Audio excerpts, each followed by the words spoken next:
At 7:06 a.m., I was surrounded by police, firefighters, and environmental officers, all because I was installing a wheelchair access dock for disabled veterans. Behind them stood Janet Harwick, our HOA president, arms crossed, chin lifted like she'd personally caught a supervillain. "He's contaminating the lake," she screamed. "He's destroying community property." Community property. That's the moment I felt something shift. Because while she was busy weaponizing 911 to shut down a charity project, I knew something didn't add up. 3 days later, after her lawyers started sending threats, I decided to dig into the property records myself. I spent hours in the courthouse basement, going through decades of documents, and what I found, let's just say, this lake isn't what she thinks it is. What would you do if someone called the cops to stop you from helping veterans? Tell me where you're watching from, because this story ends with an entire community losing their lake access forever. Every morning at 6 a.m., I sit on my dock with coffee, talking to Emma's framed photo about the therapy center we planned together. "Morning, sweetheart," I'd say, watching steam rise off the water. Today, we start the wheelchair ramps. The smell of fresh-cut lumber mixed with coffee steam had become my daily ritual, 3 years after losing the love of my life to cancer. Emma's dying wish haunted me in the best way possible. She wanted me to create an adaptive sailing program for disabled veterans, guys like my buddy Chuck who lost his leg in Afghanistan, or Sarah Martinez who came home with PTSD so bad she couldn't leave her apartment for months. Emma believed the lake could heal what war had broken. I'm Clayton Merrick, 58, semi-retired marine engineer. Spent 30 years building docks and harbor systems, specializing in adaptive construction. After Emma passed, I started a small business designing accessible waterfront facilities. Kept me busy, kept me sane, kept her dream alive. Our community, Willowbrook Lake Estates, sits around a pristine 40-acre lake. 85 upscale homes, average value $800,000. Every morning, joggers' footsteps echo on wooden dock planks while loons call across misty water. It's the kind of place where the loudest sound is usually expensive gravel crunching under luxury SUV tires. I live with my father-in-law Joe, 84, who's got Alzheimer's but still asks about Emma every day. My daughter Sarah visits weekends from Chicago with the grandkids. Emma's sailboat Second Chances sits covered in the garage, waiting for adaptive rigging that'll never come, unless I make this therapy center happen. That's where Janet Harwick enters our story. 52 years old, luxury real estate queen with a fake sweet southern drawl that masks iron control. She inherited a $2 million lakefront mansion from her grandmother and considers herself the guardian of community standards. Translation: she decides who belongs and who doesn't. Janet's been HOA president for 15 years, controlling the board through intimidation and social manipulation. Her husband runs a law firm with city council connections, giving her reach beyond our little lake community. She'd built a neighborhood gossip network of concerned citizens who reported everything back to her. The Emma Merrick Adaptive Sailing Center was going to be substantial. Large floating dock system with wheelchair-accessible ramps, adaptive rigging for disabled sailors, therapy pavilion for PTSD counseling, equipment storage for specialized gear. I'd secured every permit possible. Army Corps of Engineers approval, state environmental clearance, county building permits, even Coast Guard safety certification. But Janet viewed our lake as an exclusive country club. Emma's veteran program threatened to bring those people into her paradise. I didn't understand the depth of her prejudice until Monday morning, July 15th at 7:15 a.m. I was installing the first dock foundation pilings when sirens shattered the morning peace.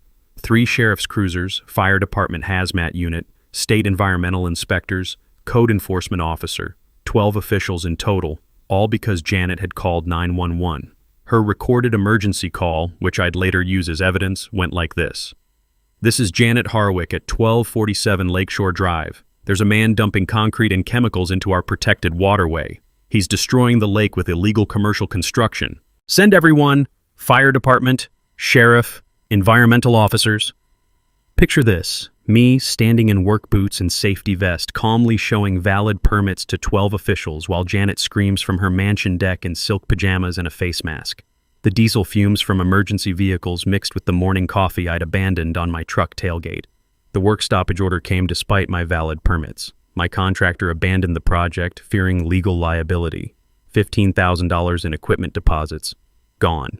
The veteran group that had waited months for this program started questioning whether it would ever happen. Standing there watching emergency vehicles leave, I made Emma a promise. They want to play games with your dreams, sweetheart? Let's see how good they are at the rules they think they know. I had no idea I was about to discover something that would change everything. Janet's husband's law firm moved fast. By Wednesday, a process server knocked on my door during Joe's doctor appointment, serving legal papers in front of my confused father-in-law who kept asking, "Why are the lawyers yelling at us?" The emergency injunction claimed unauthorized commercial development in a residential zone, environmental damage to a protected watershed, and demanded $1,000 per day in fines for each day of illegal construction. They wanted immediate project cessation and threatened to seize my property if I continued. The intimidation was calculated. The threatening letter got copied to all 85 neighbors, painting me as a reckless criminal destroying their precious lake.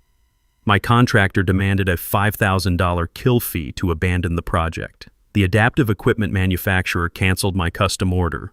$15,000 in deposits vanished like morning mist. But the worst part was watching neighbors cross the street to avoid me during morning walks. Chuck, my veteran buddy who'd lost his leg in Afghanistan, started questioning whether supporting this controversial project was worth the hassle. The local marine supplier refused further material deliveries, claiming concerns about the legal situation. Sleepless nights staring at Emma's photo became routine. "They're trying to kill your dream, sweetheart," I'd whisper.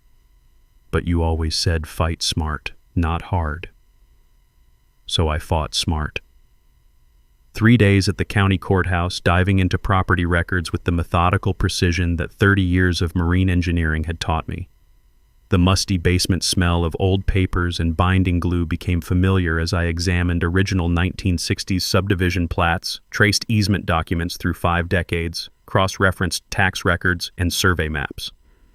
Here's something most people don't know about property easements. They require specific legal language and regular renewal. Many informal arrangements from the 60s never received proper documentation. Think of easements like magazine subscriptions. They don't automatically renew forever just because everyone assumes they will. The breakthrough came Thursday afternoon in the courthouse basement, fluorescent lights flickering over faded deed maps while I sipped courthouse coffee that tasted like it was brewed in 1982, which, coincidentally, was exactly the year I was looking for. There it was, buried in a manila folder yellowed with age.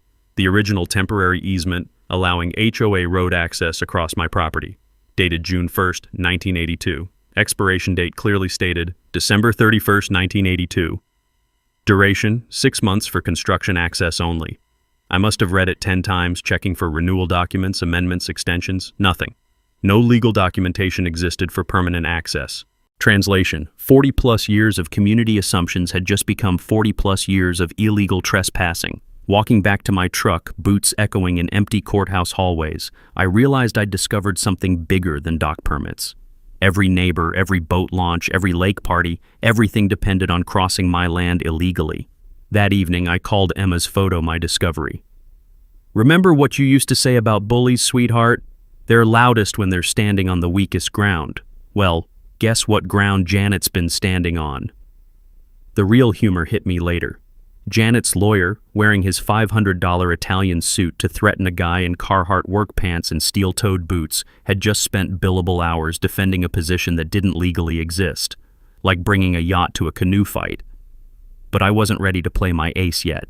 If 40-plus years of assumptions could crumble this easily, maybe Janet's entire power structure was built on equally shaky ground. Time to dig deeper. I started documenting everything. Every vehicle that crossed my property line, every person who used the road, every boat that launched from what I was beginning to understand was my shoreline. The security cameras I'd installed for protection were about to become evidence collectors for the biggest property rights case Willowbrook Lake had ever seen. Janet had declared war on Emma's memory, thinking she held all the cards. She was about to learn that sometimes the guy in work boots knows more about property law than the lawyers in expensive suits. The next morning, I hired Meridian Land Surveying for a comprehensive property mapping. $3,500 I couldn't really afford, but Emma's dream was worth every penny. If Janet wanted to play legal games, I was about to show her what an engineer with time, motivation, and a courthouse full of records could accomplish. "Game on, Janet," I whispered to the morning mist, "but you won't like how this one ends." Janet's propaganda campaign launched the following week with military precision. She went door to door with a safety petition, claiming my construction endangers children. Her Facebook group, Concerned Willowbrook Parents, gained 78 members overnight.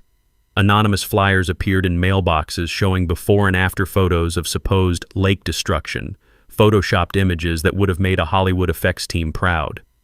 The community pressure was relentless.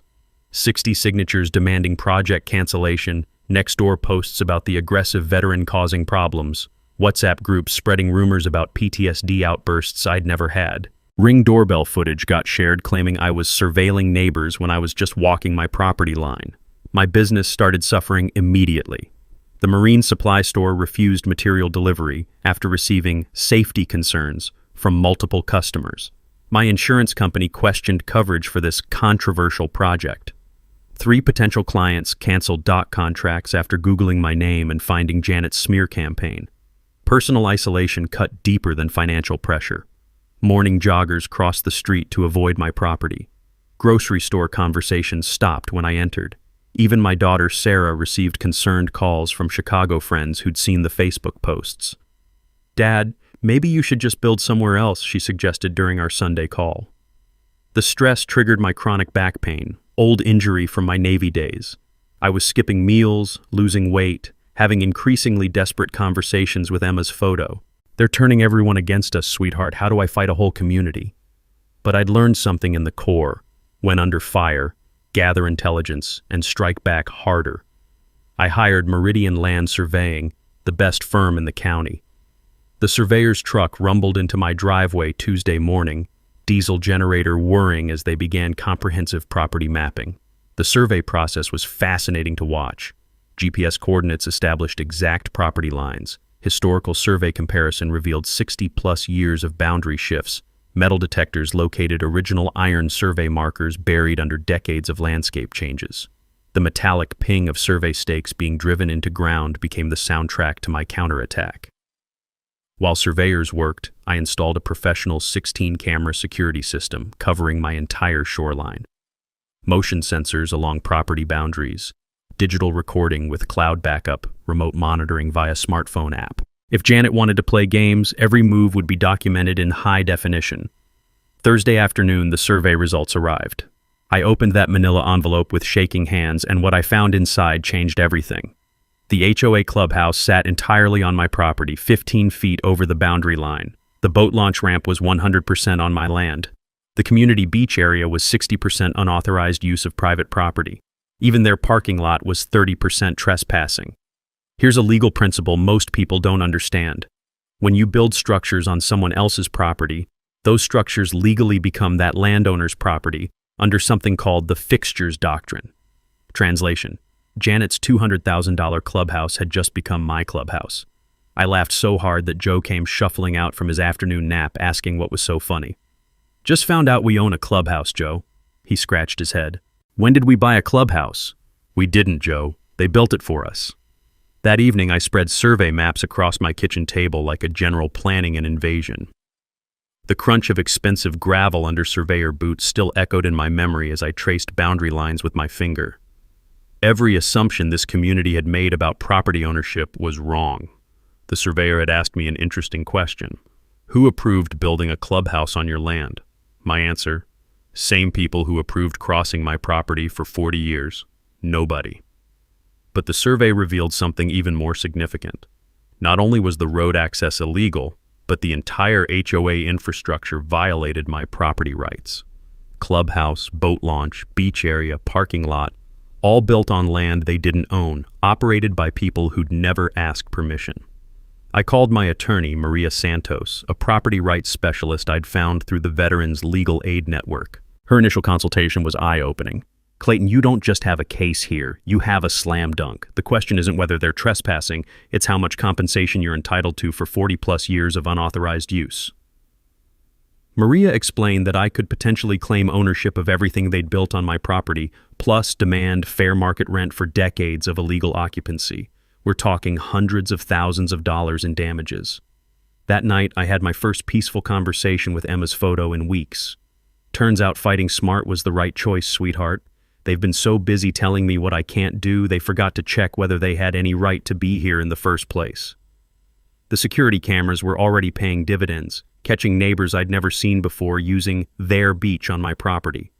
Every trespass got time-stamped and saved to the cloud. Janet had declared war thinking she held superior firepower. She was about to learn that sometimes the quiet guy with engineering skills and a courthouse library card can outmaneuver lawyers, social media campaigns, and 40 years of assumed privilege. The best part? She had no idea what was coming. Janet's desperation led to physical escalation the following Tuesday. Her landscaper accidentally rammed my F-150 with his backhoe at 2 in the afternoon, causing $12,000 in damage to the truck bed and rear suspension. The operator claimed construction zone visibility issues, despite perfect weather and broad daylight. When I called Janet's husband's insurance firm, they denied liability faster than I could explain what happened. Act of God, they called it. Apparently their God drives heavy machinery and has terrible depth perception. The intimidation campaign escalated beyond property damage. Late-night phone calls with heavy breathing, trash dumped on my driveway, tire tracks through Emma's memorial rose garden, her favorite flowers trampled by someone with expensive tires and a petty soul. Anonymous letters threatening consequences for troublemakers started appearing in my mailbox. The bureaucratic harassment was equally systematic. Daily code enforcement calls about noise violations when I hammered at normal hours, false reports to Veterans Affairs claiming I showed signs of mental instability and shouldn't be around other vets. Someone even tried to have Joe's care investigated for neglect, which broke my heart more than the truck damage. My credit rating faced threats from delayed contractor payments I couldn't make. Marine industry gossip labeled me that crazy veteran, drying up referrals from 30 years of professional reputation. The stress triggered my PTSD symptoms for the first time in years. Hypervigilance, insomnia, anger flashes that scared me. But I'd learned something important in combat. When the enemy escalates, it usually means they're running scared. Janet's increasingly desperate moves suggested she knew her position was weaker than she'd admitted. Time to gather intelligence with military precision. I installed a professional security system using marine electronics expertise. 16 4K cameras with infrared night vision, motion-activated floodlights, digital recording with 30-day storage, remote monitoring via smartphone. If someone was playing dirty games on my property, every move would be captured in courtroom-quality detail. The camera system paid for itself within a week. At 2:47 a.m. on Friday night, motion sensors triggered recording of something that changed the entire game. Janet's landscaping crew was dumping lawn treatment chemicals directly into the lake from my shoreline. 50-gallon drums of fertilizer and herbicide being poured into the water Emma had loved. Illegal disposal to avoid hazardous waste fees. 4 crew members with clear facial recognition, license plates visible, chemical container labels readable in infrared detail. I watched the footage 3 times, feeling sick to my stomach. The chemical smell I'd noticed near the water wasn't my imagination. These people were poisoning the lake while accusing me of environmental damage. Here's something every property owner should know. Dumping chemicals in waterways carries $50,000 federal fines per incident under the Clean Water Act. Translation: Janet's lawn obsession had just become a federal crime that could bankrupt her. The footage was devastating evidence. GPS timestamps proved repeated violations over months. The crew wasn't being careful. They thought they were invisible on private property at night. One guy was actually wearing designer sunglasses while dumping toxins at 2 a.m. because apparently looking cool during environmental crimes was important to him. I called Maria Santos at 7 a.m. Saturday morning. Her reaction was immediate. Clayton, you need to send this footage to the EPA and State Environmental Protection immediately. This isn't just trespassing anymore, it's criminal environmental destruction. The diesel fumes from my damaged truck mixed with the chemical smell from the contamination site as I walked my property line, documenting every violation the cameras had captured. Electronic beeping from motion sensors had become the soundtrack to Janet's downfall. By Sunday evening, I'd compiled a comprehensive evidence package.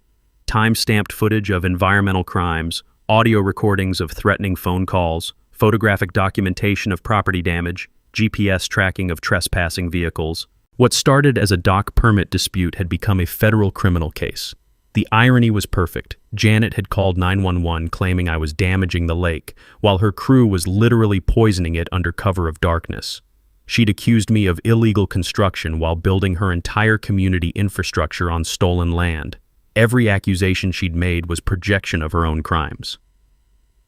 That Sunday night, I had the most peaceful conversation with Emma's photo since this whole mess started. They tried to destroy your dream by accusing us of things they were actually doing themselves, sweetheart. But you always said the truth comes out eventually. Well, it's about to come out in 4K high definition. I uploaded the environmental crime footage to secure cloud storage with 3 backup locations. If something happened to me, this evidence would still reach the authorities. Janet had chosen to fight dirty, but she'd picked the wrong veteran to mess with. The guy in work boots was about to teach the woman in designer sunglasses that some fights aren't won with money and social connections. Sometimes justice is served with security cameras, property surveys, and a complete understanding of whose land you've been poisoning for 40 years. Game on, Janet, but you're not going to like the rules I'm about to start enforcing. Armed with security footage and survey data, I returned to the courthouse for the deepest title search of my life. 3 days examining every easement document since 1960, cross-referencing tax payment records, studying adverse possession law requirements with the methodical precision Emma used to admire. I consulted with Maria Santos, my property rights attorney, who guided me through legal research that would change everything. Clayton, most people assume property rights, but assumptions aren't law. Let's find out what the actual documentation says. The research process revealed layers of legal complexity most homeowners never consider. Original subdivision plats, easement transfers, tax assessment records, adverse possession requirements, a paper trail stretching back 60 years that nobody in this community had bothered to verify. Tuesday afternoon, in the courthouse basement that smelled like old paper and lost dreams, I found the document that shifted every balance of power in Willowbrook Lake Estates. The original 1982 easement wasn't just expired, it was specifically temporary, written for 6-month construction access only. The language was crystal clear. Temporary easement for subdivision road construction, duration not to exceed 6 months from date of execution, automatically void December 31st, 1982. No renewal applications were ever filed. No legal documentation existed for permanent access. But here's the part that made Janet's position completely hopeless. Adverse possession requires continuous property tax payments on the claimed land. The HOA had never paid a single tax dollar on my road access area. 43 years of unpaid obligations totaled $18,000 in back taxes. Legal precedent was absolute. Unpaid taxes void any adverse possession claims. Every court case Maria showed me confirmed the same principle. You can't claim someone's property while refusing to pay the taxes on it. The community impact was staggering. All 85 homes depended on this single road for lake access. No alternative route existed due to wetland protection regulations. Without crossing my property, the entire community was effectively landlocked from lake amenities they'd paid premium prices to enjoy. Here's a property law principle that shocked even me. Expired easements don't automatically renew like Netflix subscriptions. Translation: 40 years of assumptions had just become 40 years of criminal trespassing with zero legal basis for claiming access rights. Maria's explanation of my rights was jaw-dropping. Complete control over road access, authority to revoke permission immediately, no obligation to provide alternative access, criminal trespassing charges possible for violations. The community that had spent months calling me a criminal had been committing crimes themselves for 4 decades. Sitting in Maria's office, surrounded by law books and case files, I experienced the most profound power shift of my life. From defensive victim to strategic prosecutor, from guy being sued for dock permits to landowner discovering massive theft of property rights. The environmental violations provided perfect moral justification. Janet's crew poisoning the lake Emma loved gave me ethical authority to deny access completely. The bribery attempt demonstrated community leadership corruption. The harassment campaign showed their bad faith in any future negotiations.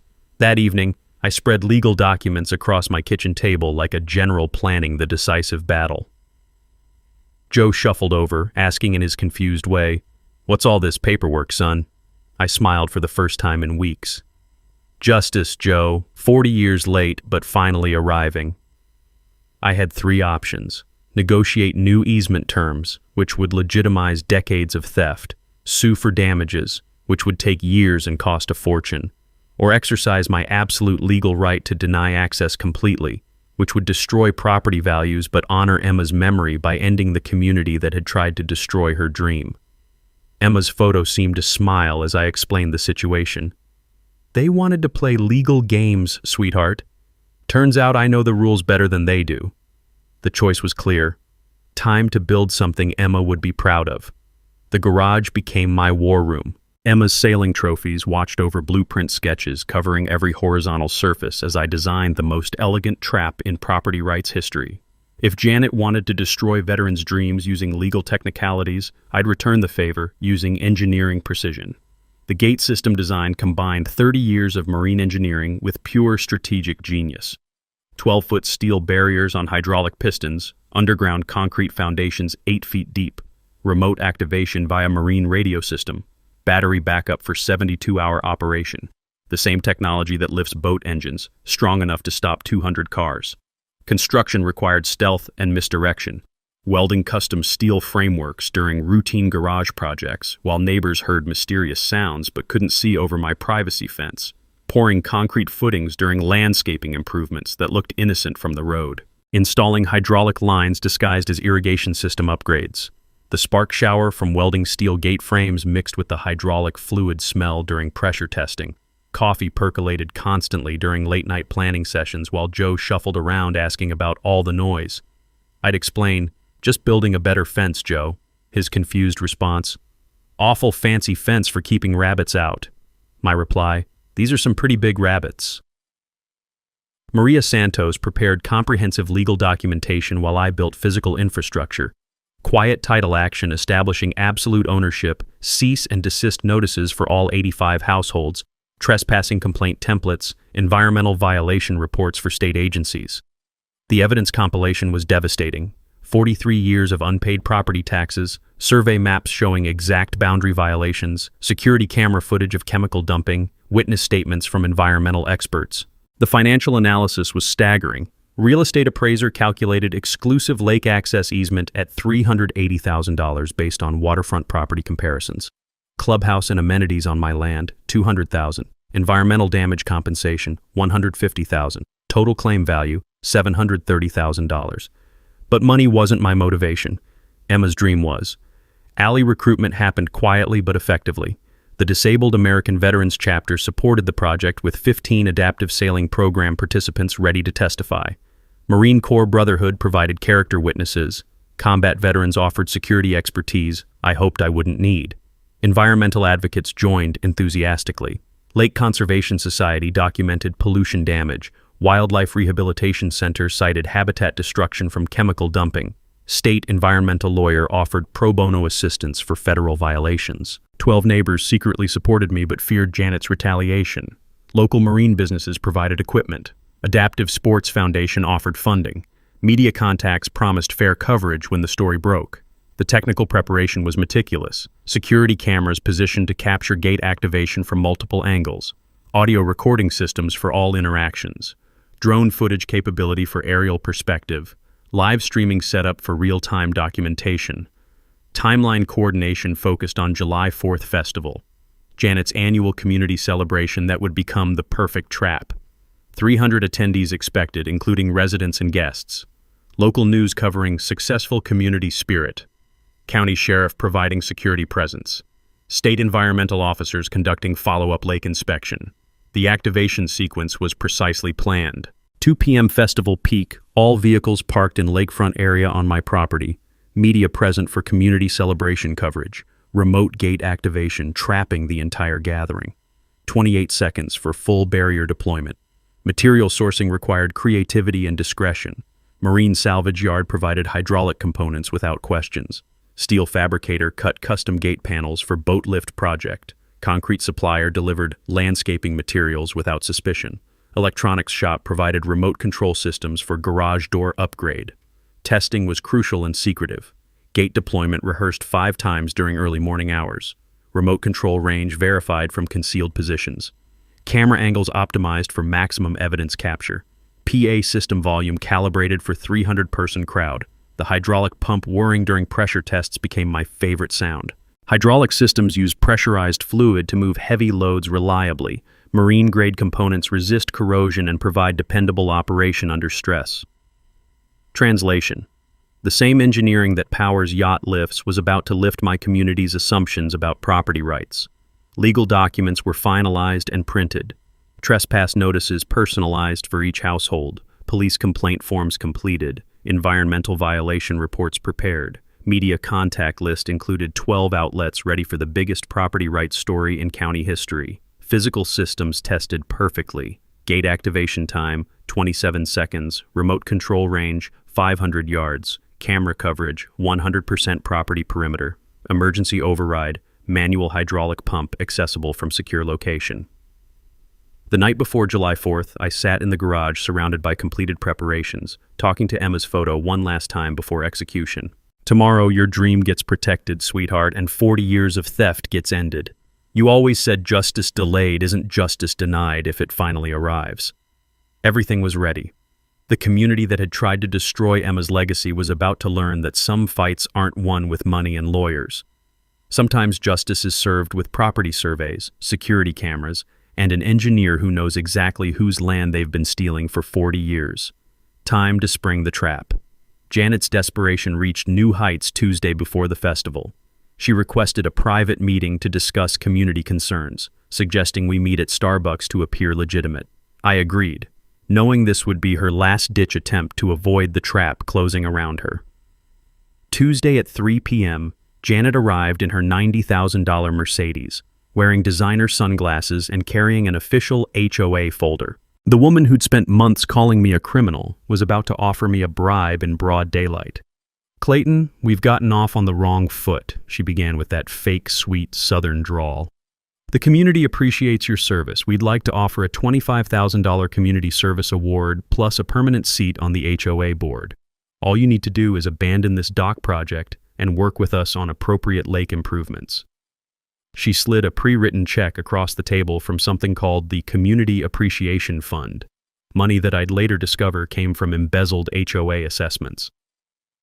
The board position offer came with voting rights and a promise to drop all legal actions. She even suggested better-suited veterans programs elsewhere, as if disabled vets were contagious. I recorded the entire conversation on my phone, gathering evidence for criminal charges while maintaining my poker face.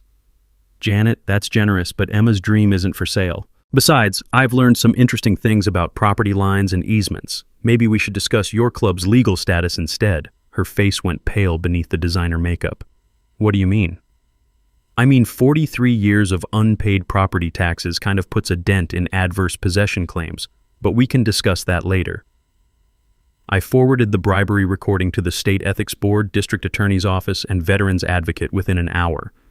The investigation triggered by my complaint uncovered corruption far beyond what I'd expected. $47,000 in HOA funds diverted to Janet's personal legal bills. Landscaping contracts awarded to her brother without competitive bidding. Community assessment money used for Janet's property improvements. False financial reports filed with State HOA Oversight Board. The woman who'd called me a criminal was running a sophisticated embezzlement operation. The ethics investigation created a domino effect. HOA board members demanded immediate financial audit. Several residents hired private attorneys to investigate their assessments. The local newspaper received anonymous tips about corruption. Janet's husband's law firm began distancing itself from her actions to protect their reputation. Community division was becoming visible. 30% still supported Janet from fear of change. 45% remained neutral to avoid confrontation. 25% secretly supported me but feared retaliation. Anonymous letters supporting the Veterans Program started appearing in mailboxes, though nobody would admit writing them.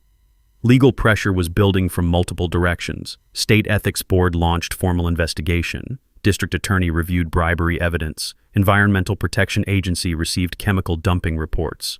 HOA insurance company threatened coverage cancellation due to criminal activity. While authorities investigated Janet's crimes, I completed final preparations for July 4th.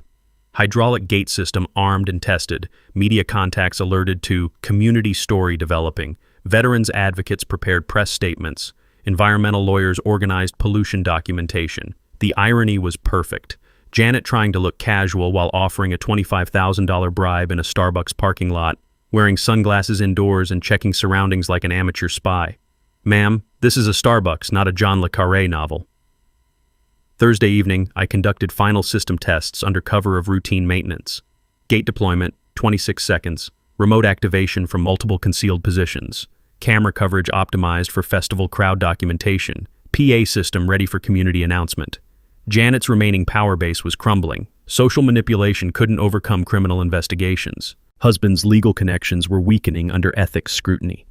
Control of HOA board faced challenge from angry homeowners discovering embezzlement. Financial resources were frozen by state investigation. Friday evening, anonymous supporters left encouraging notes in my mailbox. We're proud of what you're doing for veterans. Thank you for standing up to Janet's bullying. Emma would be proud. The community Janet claimed to represent was quietly abandoning her. Legal arsenal was complete. Property ownership documents verified by federal court. Criminal evidence compiled and distributed to appropriate authorities. Environmental violations documented and reported. Trespass notices ready for mass distribution. Media contacts confirmed for live coverage. That night, I sat with Emma's photo reviewing final preparations. Tomorrow ends 40 years of theft, sweetheart. Justice delayed, but finally delivered. Your dream gets protected, and their crimes get exposed. You always said the truth comes out eventually. Well, it's about to come out in front of 300 witnesses. Both sides were positioning for final confrontation. My side held legal ownership documentation, criminal evidence, community support from veterans, environmental moral authority, and media sympathy. Janet's side faced criminal investigation, financial fraud charges, environmental violations, and crumbling community support. July 4th would decide whether Emma's dream lived or died, whether 40 years of property theft continued or ended, whether justice or corruption ruled Willowbrook Lake. The trap was set. Time to see who really owned this land. In her final desperate gambit, Janet made the tactical error that sealed her fate. Friday morning, she called the state environmental agency with an emergency report claiming I was dumping toxic materials in protected watershed and demanding immediate investigation to protect public water supply. And the Department of Environmental Protection responded with full force. 8 officers in white containment suits, air quality monitors, water testing equipment, media alerts about environmental emergency. News helicopters circled my property while neighbors gathered to watch the hazmat spectacle. Janet positioned herself for TV interviews, wearing her best concerned citizen expression while describing the immediate threat to community safety I supposedly represented. Social media exploded with speculation as white-suited investigators swarmed my dock construction site. But I'd anticipated exactly this move. My environmental allies were ready with perfect counter-evidence. Dr. Sarah Tatum, marine biologist, provided expert testimony. Lake Conservation Society offered independent water testing. Environmental lawyer presented my perfect compliance record. Adaptive dock plans demonstrated superior environmental protection measures. When hazmat officers requested evidence, I provided security camera footage showing chemical dumping from Janet's crew. Water quality tests revealed pollution exclusively from Janet's shoreline. Professional environmental impact study proved my construction actually improved water quality. Emma's memorial garden was filtering runoff better than expensive engineered systems. The investigation's reversal was swift and devastating. Hazmat team found 0 contamination from my construction while discovering multiple chemical violations from Janet's landscaping operations. Illegal pesticide runoff from HOA grounds maintenance. Banned chemicals used within lake proximity in direct violation of federal watershed protection laws. Janet's landscaping company faced catastrophic exposure, operating without required hazmat permits for 3 years, dumping prohibited chemicals directly into watershed, falsifying waste disposal records to avoid fees, using banned pesticides that hadn't been legal since the 1990s. Criminal escalation followed immediately, $200,000 in federal EPA fines. Janet personally liable as property owner who hired unlicensed contractors. Criminal charges possible for knowing environmental violations. Federal involvement due to watershed protection status triggering interstate commerce regulations. The media spectacle backfired spectacularly. Hazmat investigation validated my environmental compliance while exposing Janet's crimes. TV news broadcast chemical dumping footage to stunned viewers. Environmental advocacy groups shared my story across social platforms. Veterans organizations rallied behind the adaptive sailing project. Janet got caught on camera arguing with environmental officers while hazmat-suited investigators bagged chemical evidence from her property. The visual contrast was devastating. Concerned citizen versus criminal polluter, disabled veterans versus wealthy hypocrite, environmental protection versus profit-driven destruction.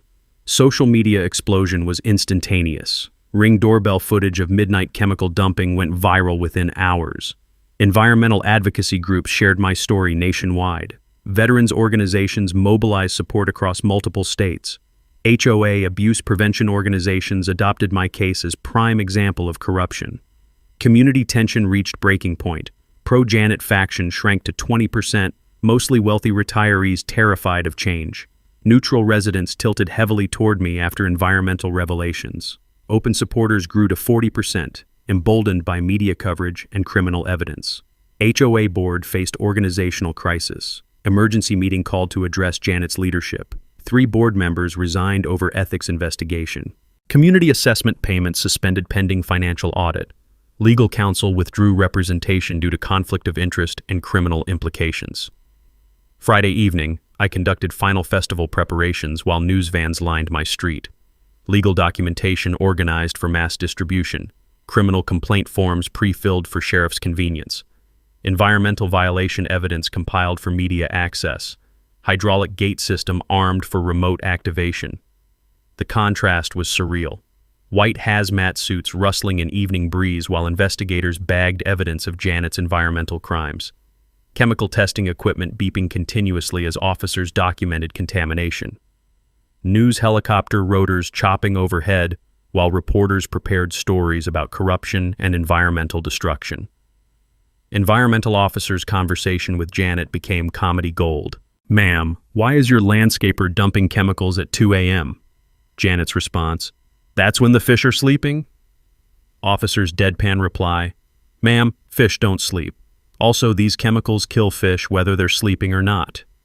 Strategic positioning for July 4th was perfect.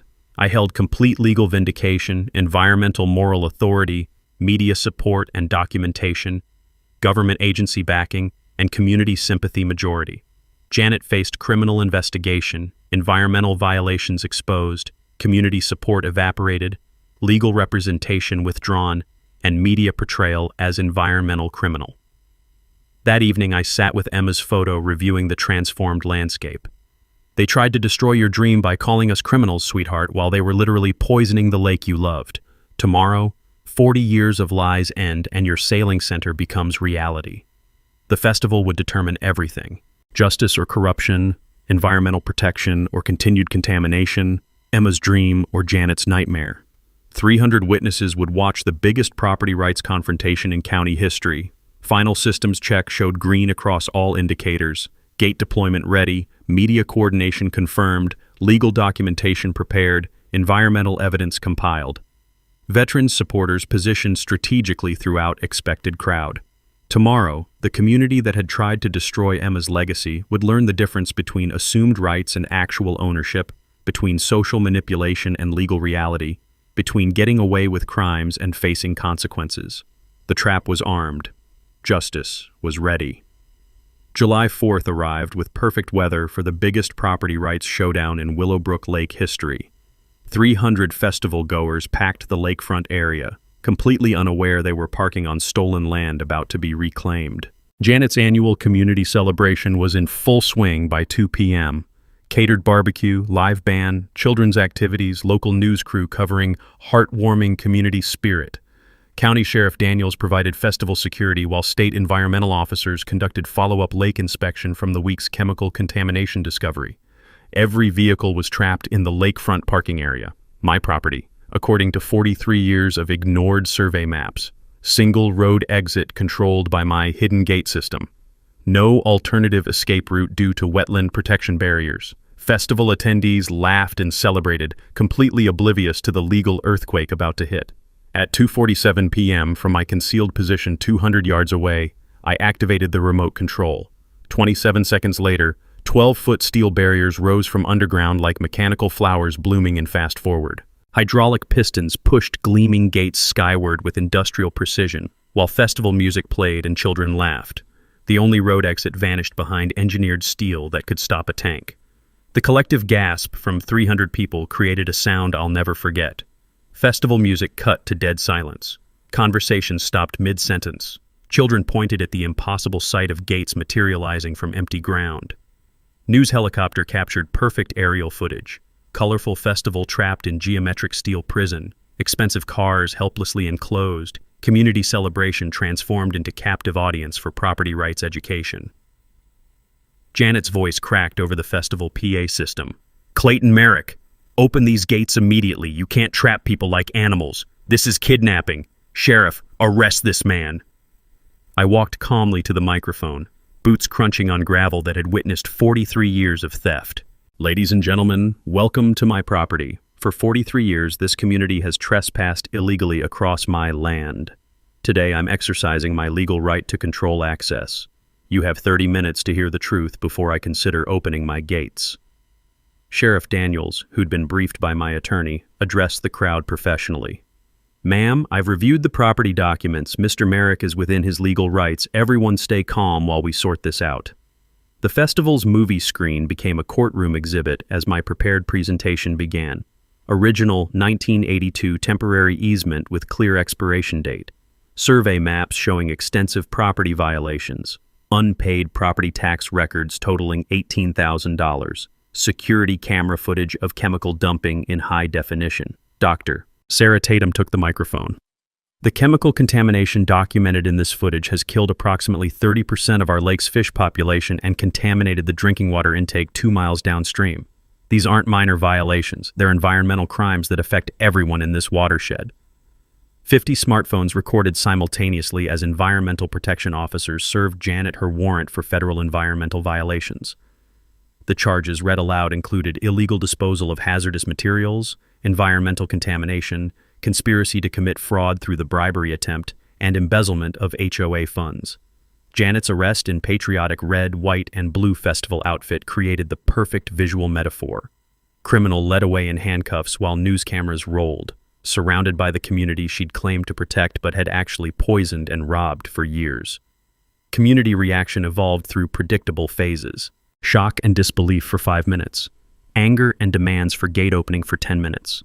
Understanding as evidence sank in for 15 minutes. Acceptance and recognition of my rights after 25 minutes of education. 30 residents publicly apologized. "We had no idea Janet was poisoning our lake.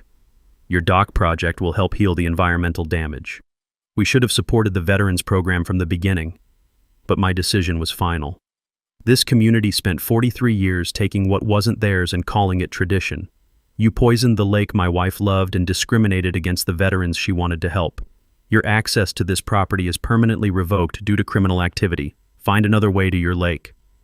The gates remained closed. No negotiation offered. Criminal activity voided any easement claims according to federal court precedent. Property values would collapse, but Emma's dream would be protected from the community that had tried to destroy it. Live broadcast reached 2.3 million viewers nationwide. Environmental crime angle attracted national attention. Veterans advocacy groups shared widely across social media.